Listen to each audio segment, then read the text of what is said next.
चला तर मित्रांनो, उघडा डोळे, बघा नीट आणि फॉलो बटनला करा हिट। या ठिकाणी बघा घनाचे पृष्ठफळ 384 चौसेमी असल्यास घनफळ काढा। बघा पृष्ठफळ दिले, आपण पृष्ठफळावरून बाजू काढूयात। तर घनाचे पृष्ठफळ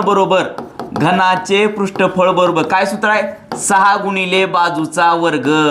मग पृष्ठफळ किती दिले आपल्याला, 384 बरोबर हे बाजूचा वर्ग आपण ठेवूयात, बाजूचा वर्ग। तर आता काय गुणाकारातला 6 भागाकारात टाकूयात, आता सोडूयात। 6 1 6 6 6 36 2 उरले 24 झाले, 6 चौक 24 64 आले आपले, बाजूचा वर्ग आलाय। मग आपण ह्याचं काय करूयात, वर्गमूळ घेऊयात। 64 कोणाचा वर्ग आहे, 8 चा वर्ग आहे।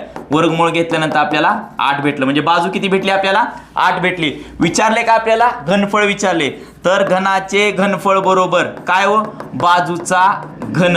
मग आता बाजू आपली 8 आलेली आहे, तर 8चा घन किती हो, 512।